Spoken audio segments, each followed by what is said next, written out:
My parents always said, family above all, until they dumped me when I needed them most. Hi Reddit. Throwaway account because, well, my parents stalk everyone on social media like it's their full-time job. I, 28M, grew up in a home where appearance was everything. My parents craved admiration like oxygen, shiny cars, meticulously decorated house, matching outfits for holiday photos, but behind the perfect facade. Oh boy. From a young age, I was the family scapegoat. My older sister Jenna was the golden child. Straight A student, ballet, pageants, endless trophies. My achievements? Apparently invisible. I once won a state art competition. They told me to stop wasting time on doodles and hung Jenna's participation ribbons instead. Mom loved using guilt like currency. Do you want us to look like failures? After everything we do for you. You should be grateful we didn't leave you at the hospital. She said that last one a lot. I still hear it sometimes when I'm trying to sleep.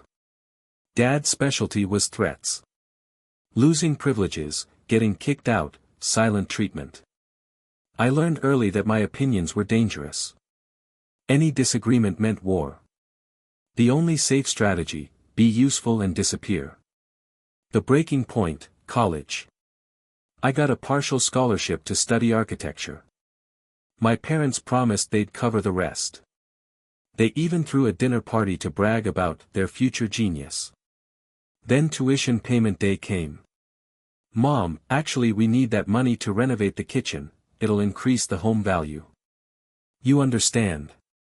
Dad, if you were really smart, you'd get a full scholarship. I scrambled. Took loans. Picked up 2 jobs. Slept 4 hours a night. They told everyone I chose to pay my own way because I was independent. If I ever asked for help. You're such a burden. Then came the crash. 2 years after graduating, I was in a bad car accident. Broken leg, concussion, long recovery. I couldn't work for a while and my savings evaporated. I called my parents, terrified, ashamed, desperate. The response? Mom sighed like I'd inconvenienced her ordering the wrong Starbucks drink. You should have been more careful. Dad. This is the adult world. You made your choices. Deal with them. They didn't visit me. Not once. Jenna posted vacation photos from Greece while I learned to walk again. A family friend eventually helped me get rehab and back on my feet. Meanwhile my parents spread rumors that I had a drug problem to justify why they weren't helping me. I swallowed it. Again. Because trauma has a way of convincing you that you deserve scraps. The twist, suddenly they needed me. Fast forward to last year. Dad got sick. Medical bills. Debt. House nearly foreclosed. Guess who got the phone call? Mom sobbing. We're family. Family helps each other. You're abandoning us. Dad, the man who told me I wasn't worth the cost of textbooks, said. You owe us. We raised you. I laughed. Not like a happy laugh, the kind that's sharp and painful because the absurdity is just too much. I told them I'd think about it. The confrontation. A week later, I visited. First time in years. Their perfect house looked haunted, cracked paint, dead lawn, dusty trophy shelves. Mom immediately started with insults. You look tired. Why don't you have a real job? Are you still renting that tiny apartment? Jenna just smirked like usual. Finally, something in me snapped. I said. You only call me when you want something. You never protected me. You never loved me, you loved control. And I don't owe you a single thing. Mom's face twisted like I'd slapped her. Dad went red. You're not our son if you walk out that door. I looked him in the eyes. I stopped being your son when I begged for help and you hung up on me. I walked out. My knees were shaking so hard I almost collapsed. But damn, it felt like breathing for the first time in years. Now. I haven't spoken to them in 14 months. Not for Dad's surgery. Not for Mom's birthday. They send guilt texts constantly. You'll regret this. Family above everything. Other parents would have given up on you. But here's what I realized. Family isn't the people who share your blood, it's the people who show up when you're drowning. I'm still healing. Therapy is expensive, but worth every cent. My circle is small, but solid.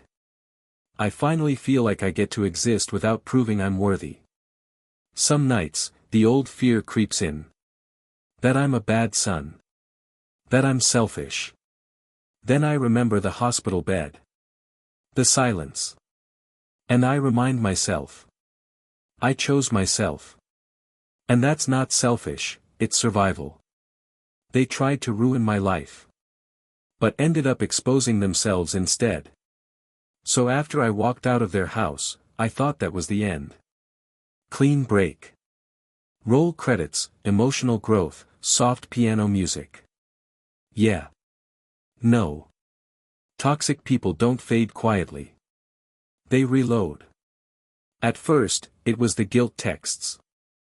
Then phone calls from unknown numbers. Then relatives I hadn't heard from since I was 12 suddenly calling like. Your parents are devastated. How could you abandon them?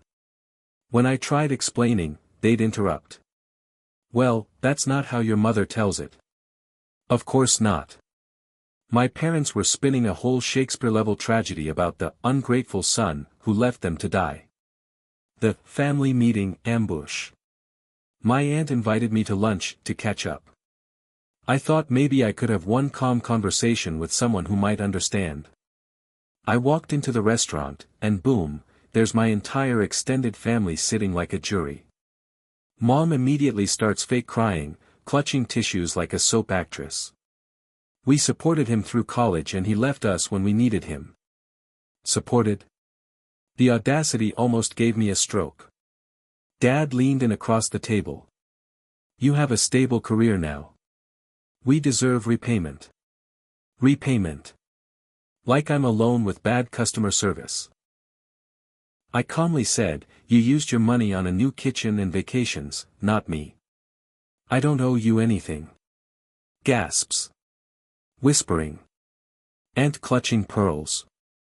Mom wailing harder. Then Dad dropped the bomb. We'll take legal action.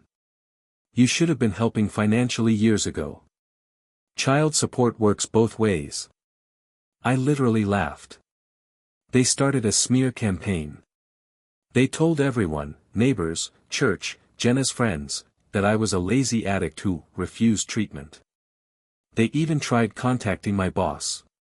We're concerned about his behavior and drug use. Fortunately, my boss knows I don't even take Tylenol without Googling side effects for 20 minutes. But still, it hurt. It's wild how your own parents can resent your success while still wanting to take credit for it. They wanted sympathy. They wanted attention. They wanted someone, anyone, to blame. Why I said enough is enough. The final straw. They tried accessing my medical files from the accident to back up their lies. They called the rehab center pretending to be me. Luckily, the staff were smarter than that. I talked to a lawyer. Turns out, parents can't just demand money from adult children because they're bad at budgeting. And revenge isn't a legal strategy. My lawyer suggested something I'd never considered. If they're making false claims that affect your career or well-being, you can file for a protective order. I hesitated. Because despite everything, they're still my parents. And that hidden part of me, the scared kid, whispered that I'd get in trouble for fighting back. But I signed the paperwork anyway. My hands were shaking the whole time. The day they got served. A court officer delivered the notice right to their door. Mom called instantly, shrieking. How dare you embarrass us? I replied. I learned from the best. Click. Dad texted. You're dead to us. I stared at those words. Then I blocked their numbers. No tears. No guilt. Just quiet. Now, the fallout. Jenna tried to message me on Facebook with some half-baked apology. I know Mom and Dad made mistakes, but we're family. Nah. That line expired when they left me alone in a hospital bed. Some relatives have quietly switched sides after realizing my parents' stories don't add up. Others still call me the villain, but honestly, I sleep fine. For the first time in my life, I'm not scared of them. I'm building something new. New boundaries. New confidence. New versions of family, people who actually care. My therapist said something that stuck with me. You don't have to forgive people who continue to harm you. And I finally believe her. But here's the teaser. Last week, I got a legally forwarded letter. From a bank. It says, my parents opened a credit line under my name. Years ago. Without my consent. Identity fraud. Tax crimes. Serious consequences. So now, they don't just owe me an apology. They might owe the government time behind bars. And Reddit? This story isn't over. They thought they had full control. Until the law finally caught up. When I realized they'd opened a secret credit line in my name, a weird mix of rage and heartbreak settled in my chest. It wasn't even surprise anymore. Just confirmation. My parents never saw me as family, only a resource. My lawyer's eyes lit up like a Christmas tree when I showed him the paperwork. This is criminal fraud. They can face real consequences. You ready for that? And for the first time, I nodded without hesitation. The investigation rolls in. The bank launched an investigation. Subpoenas were sent. Records pulled.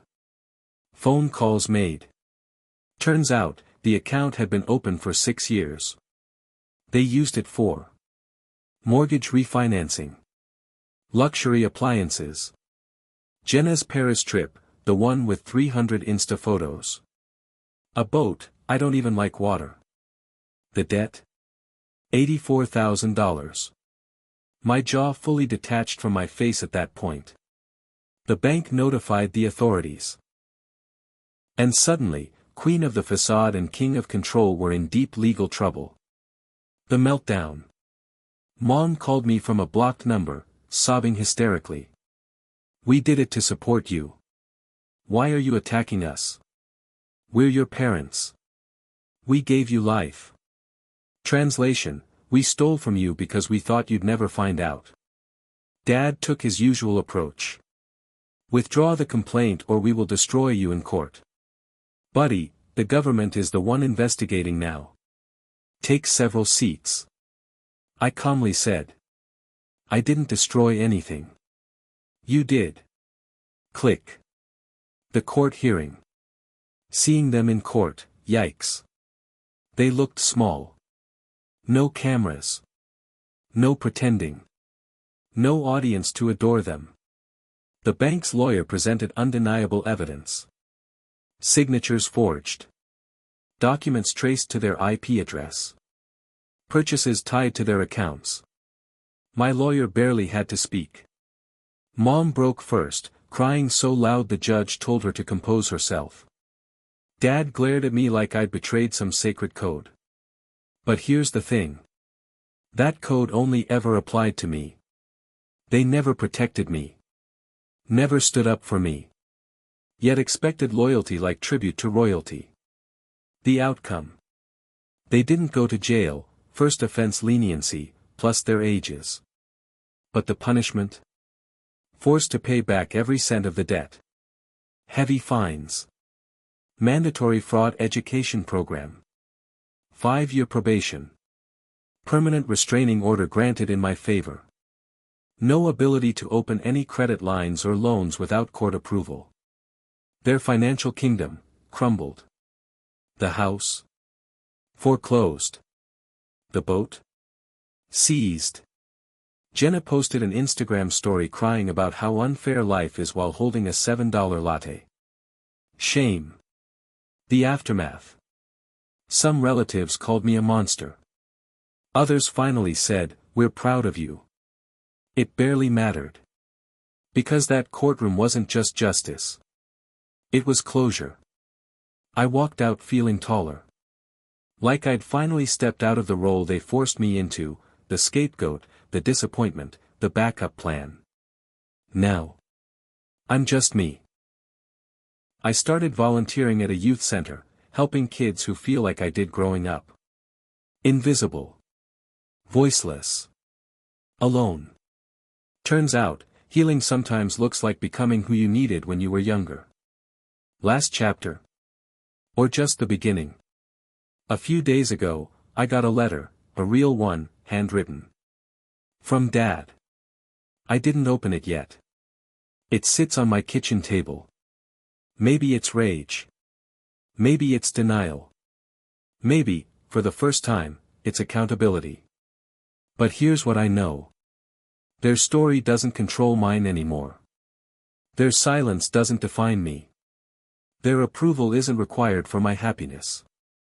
If I open that letter someday, it will be because I choose to. Not because they demand it.